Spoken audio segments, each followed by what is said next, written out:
He and Ron exchanged glances and then quickly walked away from each other. The temptation to burst out laughing was almost overwhelming. Dudley was still clutching his bottle as though afraid it might fall off. Mr. Weasley, however, seemed quietly concerned at Dudley's peculiar behavior. Indeed, from the tone of his voice when he next spoke, Harry was quite sure that Mr. Weasley thought Dudley was quite as mad as the Dursley thought he was, except that Mr. Weasley felt sympathy rather than fear. "Having a good holiday, Dudley," he said kindly. Dudley whimpered. Harry saw his hands tighten still harder over his massive backside. Fred and George came back into the room, carrying Harry's school trunk. They glanced around as they turned and spotted Dudley. Their faces cracked into identical ill grins. "Oh, right," said Mr. Weasley. "Better get cracking then." He pushed up the sleeves of his robes and took out his wand. Harry saw the Dursley draw back against the wall as one. "Incendio," said Mr. Weasley, pointing his wand at the hole in the wall behind him.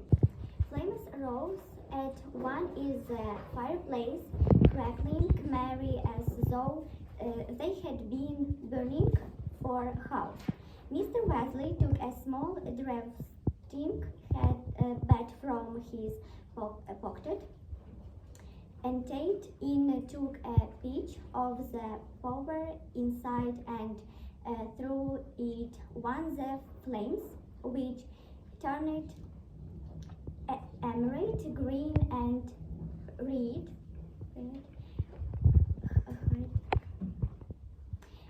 Than ever. "Off you go then, Fred," said Mr. Weasley. "Coming," said Fred. "Oh no, hang on." A bat of sweets had spilled out of Fred's pocket, and the contents were now reeling in every desired big fat to face in brightly colored wrappers. Fred scrambled around, cramming them back into his pocket, then gave them Dudley a cherry. We stepped forward and walked right into the fire, saying, "The Burrow." Aunt Petunia gave a little shuddering gasp. There was a whooshing sound, and Fred vanished. "Right then, George," said Mr. Weasley. "You and the trunk." Harry helped George carry the trunk forward into the flames and turn it onto its end so that he could hold it better. Then with a second whoosh, George had cried the Burrow and vanished too. "Roll you next," said Mr. Weasley. "See you," said Ron brightly to the Dursleys. He grinned broadly at Harry, then stepped into the fire, shot the Burrow, and disappeared. Now Harry and Mr. Weasley alone remained. While by then Harry said to the Dursleys, they didn't say anything at all. Harry moved towards the fire, but just as he reached the edge of the hearth, Mr. Weasley put out a hand and held him back. He was looking at the Dursleys in amazement. Harry sighed goodbye to you. He sighed, didn't you hear him? It doesn't matter.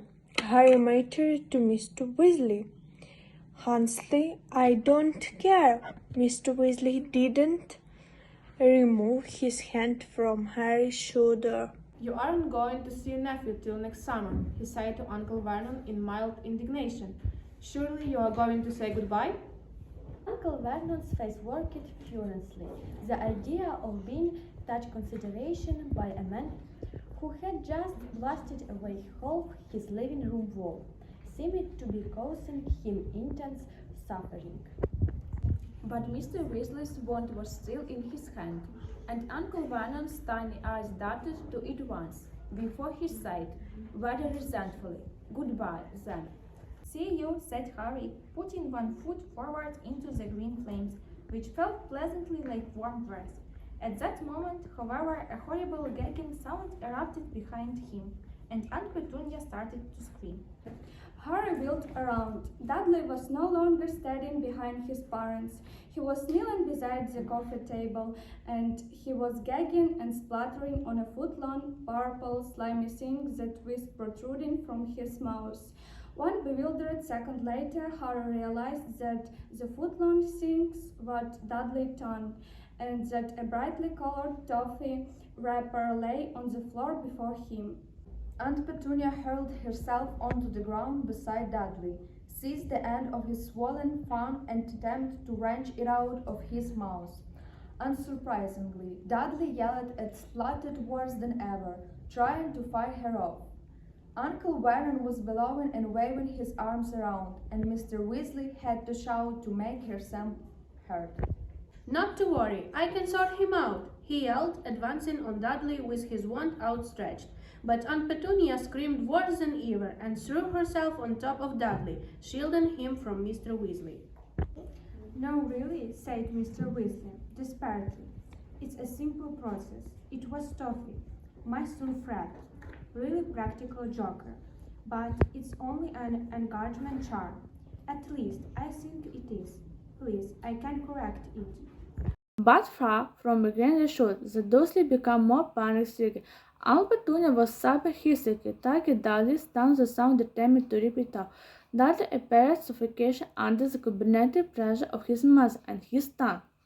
And Uncle Vernon, who had lost control completely, seized a china figure from on top of the sideboard and threw it very hard at Mr. Weasley, who dug, cousin of the ornament, to shade in the blazing fireplace.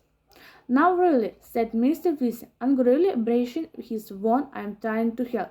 Below a line of wounded hippo, Uncle Vernon snatched up another ornament.